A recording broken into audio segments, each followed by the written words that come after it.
বাধা জালে মূলত ধরেন আমাদের যে ফাঙ্গাস বড় ফাঙ্গাসের বাচ্চাগুলা ছোট ছোট ফনা ওইগুলারে ধরেন বাধা জালে ফিনিশিং করে দিতেছে মাইরা লাইতেছে। তারপরে ইলিশের বাচ্চা সাপলি মাছগুলি যেগুলি ধরেন 2-3 মাস পরেই বড় হইতো, এক এক আলি 400-500-1000 করে বিক্রি করা যেত, সেগুলো এখন সব মাইরা লাইতেছে। ফোয়ার বাচ্চা এতটুক মানে ফুসকুনির ফনা মাছ যেরকম ওই রকম এগুলি সব বাধা জালে মাইরা লাইতেছে। পুরা রেণু সহকারে গুড়া রেণু সহকারে সম্পূর্ণ উঠেলে। আর সব তো আর বিক্রি করে না, সব বিক্রি করতে পারে না। যেমন এতন বাচ্চা ছোটোটি ফালাই দেয় নদীত আর বড়টি বেছে, তা এতে ওই ছোটো মাছটি তো আর বাঁচলো না, ছোটো মাছটি নষ্ট হয়ে গেলো। এতে সামনের দিকে আমাদের নদীতে মাছ অনেক সংকট দেখা যাবে। বাধা জাল আপনার চাপলি মাছ নষ্ট করে, এরপরে জেলেদের নষ্ট করে জাল পাওয়া, তারপর সান জেলে অনেক জাল নষ্ট।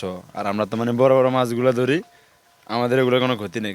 আর বাধা যাইলে চাপিলা মাছ ধরে, এক এক ইলিশ মাছ যেমন ছোটো ছোটো বাচ্চাগুলো ধরি। আর মানে ইলিশ মাছের বংশ ডাইরেক্ট মারি ফেলাইতেছে।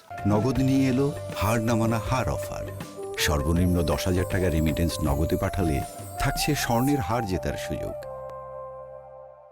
পুরো মাছের বংশ সহকারে মেরে ফেলে একেবারে ছোট থেকে, যেটা মাছটা ডিম ফোটে, এই ডিম ফুটে না থেকে বাজায়া কমপক্ষে 1.5 ইঞ্চি 2 ইঞ্চি সহকারে সব মাছ আটকে সম্পূর্ণ মাছের বংশ সহকারে ধ্বংস করে দেয় বাদা মাছ। যারা সেদিন নদীতে নামে বাদালার সেদিন প্রশাসন থাকে না, প্রশাসন না থাকাতেও বাদালারা ধরেন আড়ালে কিছু ধরে চলে আসে, বা প্রশাসন চাইলে ওরা ধরেন সরে যায়, জাল তো বসা থাকে। প্রশাসন কি করে না করে তো করতে পারবি না, ধরলে স্যার এমনি মাছ ধরে হেরা।